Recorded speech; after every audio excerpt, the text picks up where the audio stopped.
Assalamu alaikum student. Today our first lecture of unit 4 and our topic is introduction to MS Access 2010. MS Access 2010 जो है वो उसका तारुफ। आज हम पढ़ेंगे database management system. Database management system क्या होते हैं? When there is a large amount of data, जब हमारे पास बहुत ज़्यादा मिकदार में डाटा होता है, इंफॉर्मेशन होती है, यू वांट टू ऑर्गेनाइज, और आप इसे तरतीब देना चाहते हैं। हैविंग अ डाटाबेस, तो आपके पास एक डाटाबेस होना चाहिए, इज़ ऑफ ग्रेट हेल्प, जो आपकी बहुत ज़्यादा मदद कर सकते हैं। There is a structure of the data, data का एक स्ट्रक्चर होना चाहिए, और so that it can be broken down into the smaller pieces, तो जो बड़ा डाटा होगा, ज़्यादा मिकदार में डाटा होगा, उसे आप छोटे छोटे हिस्सों में तकसीम कर लेंगे। The entire information can be put into a database and conveniently access, तो आप जो पूरी की पूरी इन्फॉर्मेशन को डाटाबेस में जब एंटर कर सकेंगे, और जिस तरह आपको जो इसकी ज़रूरत पड़ेगी आप उससे की उसको हासिल भी करते जाएंगे। Database management system, database management system क्या होता है, ये उसकी डेफिनेशन भी है। DBMS इज़ अ सॉफ्टवेयर, ये कि हमारे पास सॉफ्टवेयर होता है, और अ सेट ऑफ प्रोग्राम या प्रोग्राम का एक सेट होता है, using which the data retrieve, जिसको हम यूज़ करके डाटा हासिल करते हैं, एंड एंट्री या उसके अंदर डाटा इंटर करते हैं, और edit of data becomes easier, जहाँ फिर डाटा में कुछ चेंजिंग वगैरह करना इसकी वजह से बहुत आसान हो सकती है। सम एग्जांपल ऑफ DBMS और MS एक्सेस है, हमारे पास डाटाबेस के कुछ एग्जांपल हैं। इसमें एक हमारे पास MS एक्सेस है, यानी कि माइक्रोसॉफ्ट एक्सेस, ओरेकल है, FoxPro and SQL server है। उसके बाद आगे हमारे पास एडवांटेजेस ऑफ DBMS। DBMS के advantages, there are advantages related to a DBMS compare to a table और डाटा शीट। डाटा शीट और टेबल की निस्बत हमारे पास DBMS के कुछ एडवांटेजेस हैं। We may take ourselves due to the following advantages और आर DBMS इज़ प्रेफर्ड, ये इन एडवांटेज की वजह से हम जो है वो DBMS को प्रेफर करेंगे। नंबर 1 पे है, it avoid duplication of data, ये डाटा की डुप्लीकेशन बनाने से अवॉइड करता है, यानी कि डाटा की जो है वो डुप्लीकेशन अलहदा कॉपीज़ नहीं बनाता। And ensures that there is only one instance of a certain data, और इस बात की श्योरिटी देता है, हमें यकीन दिलाता है कि एक ख़ास डाटा की सिर्फ एक ही टाइप हमारे पास पड़ी हुई है। उसके बाद आगे हमारे पास this software has this provision automatically, ये सारा काम खुद ब खुद करता है। इन रियल लाइफ, जबकि हकीकी ज़िंदगी के अंदर it is usually not possible, ये मुमकिन नहीं है, to check for duplications if the data size is large, अगर आपके पास बड़े साइज़ में डाटा पड़ा हो तो आप रियल लाइफ में जो है वो ये नहीं चेक कर सकते कि आपके पास ये डाटा ऑलरेडी पड़ा हुआ है। Duplication of data is also known as data redundancy, इसे हम डाटा रिडेंडेंसी भी कहते हैं, यानी कि इसका मतलब ये होता है कि फजूल डाटा नहीं होता आपके पास। उसके बाद नंबर 2 पे आएगा, it helps avoid data inconsistency, ये आपको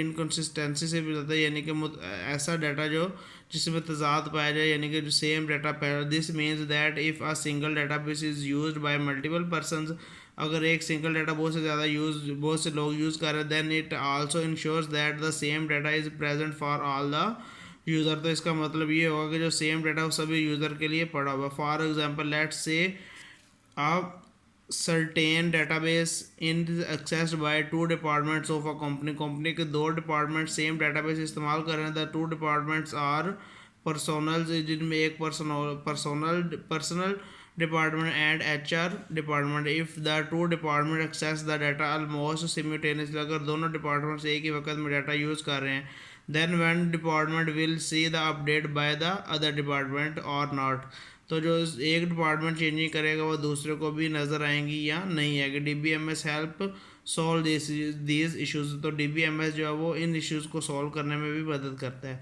नंबर 3 पे आएगा, a variety of sophisticated techniques are use to access and update और view data from the database, database के अंदर जो है वो तो ये मुख्तलिफ मेथड्स पाए जाते हैं जिसकी मदद से आप डाटा को हासिल भी कर सकते हैं और उसे अपडेट भी कर सकते हैं। Number 4, the DBMS can ensure different views for the different user of the database, database को देखने वाले मुख्तलिफ यूज़र को इस बात की श्योरिटी देती है। This helps keep confidentiality of the data safe, जिसकी मदद से जो डाटा होता है वो सेफ रहता है। उसके बाद आगे हमारे पास MS access. MS access is a DBMS, ये भी हमारे पास एक डाटाबेस की एक टाइप है, which is a part of MS office suit, जो कि MS ऑफिस का हिस्सा होता है। It can store data and execute various option on it's data like, ये डाटा को स्टोर करता है और उसे चलाता है और उस पर मुख्तलिफ किस्म के ऑपरेशन अप्लाई कर सकता है। एम एस सक्सेस जो है डाटा पे मुख्तलिफ किस्म के ऑपरेशन अप्लाई करने के, जैसा कि स्टोर डाटा, डाटा को स्टोर करने के लिए, सर्च फॉर डाटा, डाटाबेस के अंदर से डाटा को ढूंढने के लिए, उसके बाद ऐड, मॉडिफाई और delete data, data new data add करना, उसे मॉडिफाई करना या डिलीट करना, क्यूरी, सिलेक्टिव रिट्राइव्स डाटा या प्रोड्यूस रिपोर्ट या रिपोर्ट्स बनाने के लिए यूज़ किया जाता है। डेटाबेस कॉन्सेप्ट, डेटाबेस का कॉन्सेप्ट्स क्या होते हैं। डेटाबेस अमंग अदर थिंग्स दूसरी चीज़ों की निस्बत contains tables, ये tables पर मुश्तमिल है। Data in the database is organized in these tables, जो डाटा होता है वो इन टेबल्स के अंदर तरतीब दिया जाता है। The different rows of the table are different instances of data and the columns are subdivided inside each such data, हर डाटा को जो है वो रोज या कॉलम में डिवाइड किया जाता है। Each column of the table contains values, her table के अंदर जो है वो वैल्यूज़ लिखी जाती हैं ऑफ द सेम टाइप, एक ही तरह के डाटा की। Same type here means they are of a specific category of data, same type का मतलब ये है कि डाटा की एक स्पेसिफिक जो है वो कैटेगरी होगी। For example your name is Alistair, suppose आपका नेम जो है वो Alistair, but your age is not a set of alphabets, लेकिन आपकी जो एज है वो अल्फ़ाबेट्स का सेट नहीं है, but it is a number, क्योंकि ये एक नंबर है। The different type of the data are, तो डाटा के मुख्तलिफ टाइप कौन कौन से होंगे हमारे पास। फर्स्ट पे टेक्स्ट है, this is used for text such as names or numbers, ये नंबर्स या नेम को स्टोर करने के लिए use, on which no calculation will be made, जिसके ऊपर हमने कोई भी कैलकुलेशन वगैरह नहीं करनी होती। For example telephone number or name of a person, जैसा कि हमारे पास टेलीफोन नंबर है, यहाँ किसी पर्सन का नेम है, उस पर कोई भी कैलकुलेशन नहीं यूज़ करते। It can store up to 255 character, ये जो है वो 255 करेक्टर तक जो डाटा स्टोर कर सकते। उसके बाद आगा हमारे पास memo, this is use for lengthy text and number, ये लेंथी टेक्स्ट या नंबर के लिए यूज़ किया जाता है। Such as with notes and description, यानी कि नोट्स वगैरह लिखने के लिए या किसी भी चीज़ के डिस्क्रिप्शन हदायत लिखने के लिए। It can store up to 65536 character, ये 65,536 करेक्टर्स तक डाटा को स्टोर कर सकता है। उसके बाद नंबर 3 पे आ गया numbers, this contains numbers on which calculation is possible, ये उन नंबर्स पर मुश्तमिल रहता है जिन पे हमने कैलकुलेशन करनी होती है। उसके बाद आ गया date and time, this is use for dates and time, ये जो है वो डेट या टाइम वगैरह मेंशन करने के लिए यूज़ किया जाता है। उसके बाद नंबर 5 पे हमारे पास आ गया currency, this is use for currency values, ये करेंसी वैल्यूज़ के लिए यूज़ किया जाता है। And to prevent the rounding off in calculation, और कैलकुलेशन के अंदर जो है वो वैल्यूज़ को राउंड ऑफ करने से बचाता है हमें। A good example of database is a telephone directory, ये हमारे पास एक जो है वो सबसे बेस्ट एग्जांपल जो है वो टेलीफोन डायरेक्टरी ये दी हुई है हमारे पास। जैसा कि फर्स्ट पे नेम है, उसके बाद address and telephone number, second फिर जो है वो name, address and telephone number, फिर third name, address and telephone number. As we can see above, जैसा कि हम ऊपर देख रहे हैं, the name of the people are contained in the name column, जो नेम है वो सबके नेम जो है वो नेम कॉलम में लिखे हुए हैं। The corresponding addresses are contained in the address column, जबकि इनके जो एड्रेसेस हैं वो एड्रेस कॉलम में and similarly for the telephone number, और इसी तरह जो टेलीफोन नंबर्स है वो टेलीफोन वाले कॉलम्स में जो है वो टेलीफोन नंबर्स लिखे हुए हैं। उसके बाद आगा स्टार्टिंग एम एस एक्सेस को स्टार्ट कैसे करेंगे।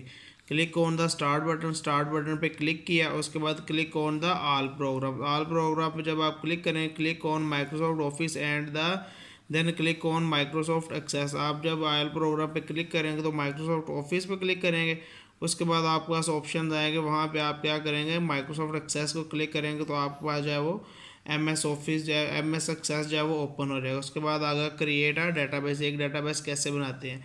Late us learn how to create a new database called 1 step to create a database, एक स्टेप के अंदर डेटाबेस बनाना। On opening M S access open होने के बाद आप माइक्रोसॉफ्ट एक्सेस विंडो ओपन, आपकी स्क्रीन पर माइक्रोसॉफ्ट एक्सेस विंडो ओपन हो जाएगी। नंबर 2 पे अंडर द फाइल टैब के अंदर क्लिक ऑन न्यू, जब आप फाइल टैब को क्लिक करेंगे तो ऑप्शन आएगा, वहाँ पे न्यू को क्लिक करेंगे। फ्रॉम द अवेलेबल ऑप्शन के अंदर क्लिक ऑन ब्लैंक डेटाबेस, जब आप न्यू पे क्लिक करेंगे तो जो ऑप्शन आएगा उसमें से ब्लैंक डेटाबेस को क्लिक करेंगे। Then type a new file name, तो उस फाइल के लिए एक न्यू नेम टाइप करें एंड क्लिक ऑन क्रिएट। और जब आप क्रिएट बटन पे क्लिक करेंगे इन द राइट पेन के अंदर all database files have .accdb extension, तो जितनी भी डाटाबेस फाइल्स होंगे वो इस फाइल एक्सटेंशन के साथ जो है वो आते जाएंगे। The database is created with an empty table with a name table 1, तो क्या उसका जो फर्स्ट नेम आएगा वो टेबल 1 के साथ जो है वो सेव हो जाएगी। पेज 48-49 रीडिंग के साथ हम क्वेश्चन नंबर 1 करें। क्वेश्चन नंबर 1 है हमारे पास, what are the various views of a table के वेरियस व्यूज़ कौन से हैं, डिस्क्राइब। हर एक की वजाहत करें। टेबल हैज़ मल्टीपल व्यूज़, हर टेबल के मल्टीपल व्यूज़ होते हैं, यानी कि आप इसे मुख्तलिफ तरह से देख सकते हैं। फर्स्ट पे हमारे पास द डिज़ाइन व्यू है। This view is use to given the field name, ये व्यू जो है वो किसी भी फील्ड को नेम देने के लिए, डाटा टाइप उसकी data type and the description of the field, या फील्ड के अंदर आप किस तरह का डाटा एंटर करते हैं उसके लिए यूज़ किया जाता है। उसके बाद नंबर 2 पे आएगा the data sheet view. This view shows the tables with the data inside it, ये व्यू जो है वो डाटा को टेबल्स को डाटा के साथ देखने के लिए यूज़ किया जाता है। It is convention to add delete और edit data using this view, इस व्यू को इस्तेमाल करके आप जो है वो किसी भी शीट के अंदर डाटा ऐड भी कर सकते हैं, डिलीट भी कर सकते हैं, उसमें कोई चेंजिंग वगैरह भी कर सकते हैं। नंबर 3 पे आएगा pivot table view. This view provide a useful way to summarize data about group of records, यानी कि ग्रुप्स के जो रिकॉर्ड्स होते हैं उसके डाटा को समराइज करने के लिए इस्तेमाल किया जाता है। उसके बाद आएगा pivot chart view. This view creates a chart from the associated pivot table view, यानी कि जो पिवट टेबल व्यू होता है उससे जो है वो चार्ट्स बनाने के लिए इस्तेमाल किया जाता है। ये था हमारा फर्स्ट लेक्चर और यूनिट 4 का हमारा फर्स्ट लेक्चर था बेटा।